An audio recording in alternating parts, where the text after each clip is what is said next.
حضرت مفتی محمد وقار الدین رحمت اللہ تعالی علیہ، ولادت باسعادت، پیر طریقت رہبر شریعت، جامع المعقول والمنقول حضرت مفتی محمد وقار الدین قادری رضوی رحمت اللہ تعالی علیہ کی ولادت باسعادت 14 صفر المظفر 1333 سنہ ہجری مطابق 1 جنوری 1915 سنہ عیسوی کو پیلی بھیت ہند میں ہوئی۔ تعلیم و تربیت۔ آپ رحمت اللہ تعالی علیہ کی ابتدائی تعلیم و تربیت پیلی بھیت میں ہوئی۔ مزید تعلیم کے لیے دارالعلوم منظر اسلام بریلی شریف تشریف لے گئے۔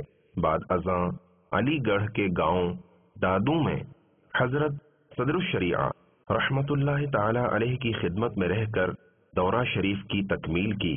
آپ کے دیگر اساتذہ میں محدث اعظم پاکستان مولانا سردار احمد رحمت اللہ تعالی علیہ بھی شامل ہیں، جبکہ علامہ عبد المصطفیٰ الازہری اور فقیہ زمان مفتی محمد خلیل خان رحمت اللہ تعالی علیہما آپ کے ہم سبق و ہم عصر ہیں۔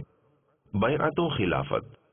حجت الاسلام حضرت علامہ حامد رضا خان علیہ رحمت الرحمن سے بیعت اور مفتی اعظم ہند حضرت علامہ مصطفیٰ رضا خان رحمت اللہ تعالی علیہما سے خلافت حاصل ہے۔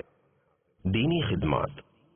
آپ رحمت اللہ تعالی علیہ نے تا حیات تدریسی و منصبی فرائض انجام دیے، تشنگان علوم کی پیاس بجھائی، اسلام اور مسلک رضا کی خوب اشاعت کی، عوام اہل سنت کو بیدار کیا، مذاہب باطلہ کا رد کیا، پرچم حق کو بلند رکھنے میں بھرپور جد و جہد کی، حق و باطل کے درمیان فرق واضح فرماتے رہے۔ آپ کا علمی اور فقہی ذخیرہ وقار الفتاوی قابل صد مبارک بات ہے۔ آپ نے بڑے بڑے علماء تیار کیے۔ آپ کے تلامذہ کی فہرست بہت طویل ہے۔ آپ رحمت اللہ تعالی علیہ کے فیض سے جہاں مستفیض ہوتا رہے گا۔ زمانہ آپ کے فقہی و علمی کارناموں کا معترف ہے۔ وفات و مدفن۔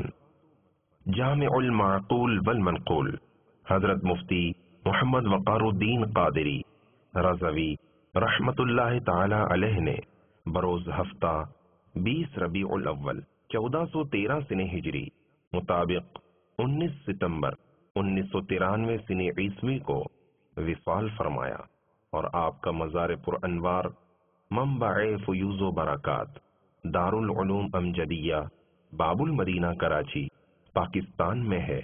اللہ تبارک و تعالی کی ان پر رحمت ہو اور ان کے صدقے ہماری بے حساب مغفرت ہو۔ صلو علی الحبیب صلی اللہ تعالی علی محمد۔ مجھے اپنی اور ساری دنیا کے لوگوں کی اصلاح کی کوشش کرنی ہے۔